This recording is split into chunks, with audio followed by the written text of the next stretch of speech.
What do you think you need to accomplish on that debate stage? Say what I think. Let him say what he thinks. The things he said are off the wall. I want to be a dictator on day one. He's about him. I'm about the country. Are you ready for this debate? Yes.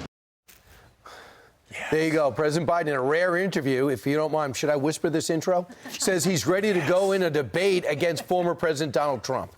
He also weighed Trump's conviction in New York, saying this. All the MAGA Republicans are coming out saying this was a fix. This was a jury that this was a judge that set up to get Trump. There's no evidence of any of that. None. He's trying to undermine it. Look, he got a fair trial. All right, here with reaction, former White House press secretary and Outnumbered co-host Kayleigh McEnany. So what do you make of our president, who's overseas right now? It sounds like he's a little out of gas, talking about how he's ready. Yeah, it is ironic to say you're ready when you can barely audibly hear the individual saying it. You know, it's interesting. He says, you know, Donald Trump will say what he says, and that will be it. Well, if you've listened to Trump over the last 4 weeks in particular, you hear a candidate who is a general election candidate, someone who's disciplined, saying the right things, knows the facts, has them at ready. And I think he's going to be very surprised when he stands toe-to-toe. He can, you know, caricature him all he wants, but the American people will hear unfiltered. Kayleigh, it's incredible to watch this because we just watched it 4 years ago. And now when you look at the numbers, what's interesting, Trump is winning in Arizona. He's winning in Florida, Nevada, and in Virginia. They're neck and neck. But 4 years ago, Biden beat him in Virginia by 10 points. And he beat him handily in Nevada. So I'm fascinated by that. When you look at Virginia in particular, no Republicans won it since 2004. It's been 20 years. Trump could pull it off.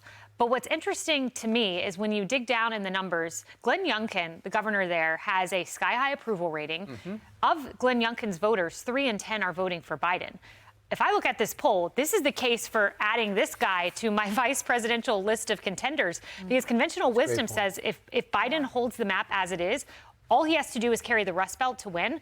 If you pick off a state like Virginia and put him in defensive posture, what does that do to President Biden? So if I'm former President Trump, I'm adding him to my strong list of contenders already. Also, I think they're panicking on the black vote because they're getting closer to 30% now on the black vote. So it's pretty amazing what's happening. What Donald Trump is doing, he's got Tim Scott putting $14 million of super PAC money into the African-American vote. Where was Byron Donalds and Wesley Hunt on Wednesday or Tuesday or Wednesday? He was in Philadelphia. So they're not giving up on the urban centers. They're going in there with a message, and they're not pandering.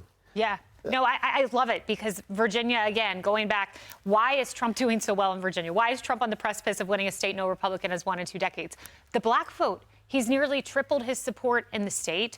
Biden used to be at 78%. He's at 48% in the state. And you see this all across the country. It's what's putting the tailwind behind Trump in Nevada and Arizona across the country. And what a day for the Republican Party to say, we've grown our tent. Latinos, black voters, we are the party of inclusivity. You know, it's interesting because I think the White House and the campaign were counting on, after the Trump trial, if he was convicted, there would be a groundswell of people and suddenly they'd be going, oh, we got to support Joe Biden. That didn't happen. At the same time, it comes just as the president goes to Europe to essentially restart his campaign, to say, look, I'm here standing firm for democracy. I'm the democracy guy. That guy is not the guy. Neither one of them panned out for the White House. No, they didn't. If you listen to the left, they said the bottom will fall out with a conviction. It will fall out. Right. Well, everyone was like biting their nails to wait for the first poll to come out. And it did. Well, we have the second now with Fox, but the first was Quinnipiac in Georgia. And amazingly, with independents, they were more likely to support Trump after a conviction than less by a 21 to 18% margin. And most just said it doesn't change our mind. The bottom didn't fall out. The game plan of the left has been torn up, thrown into a fire, and doesn't exist anymore. So what's the new plan? We did get a little preview of the debate when he said he's going to be a dictator. That was an aside that he said to Sean Hannity. He said, one day I'm going to build the wall and fix the border. It was an aside. Then he came out, and right after that, and he said some of the crazy things this guy says, like the verdict. He got a fair trial. Does he know the answer to that? Does he know that why Trump said it with Matthew Colangelo? Does he know that it's the judge that gave to Biden campaign? Like, does he not know that there's a retort to what he said, that he's going to get blown away if he leaves that? If he leaves that out there? I don't think he knows. And I think on the debate stage, he's going to be challenged in a very powerful way with facts by former President Trump. And I think it's why his campaign is playing two games. One, they're allowing the campaign to lean into the convicted felon language. But the only time you've heard Biden say that is behind closed doors at a fundraiser. He didn't say it in the ABC interview.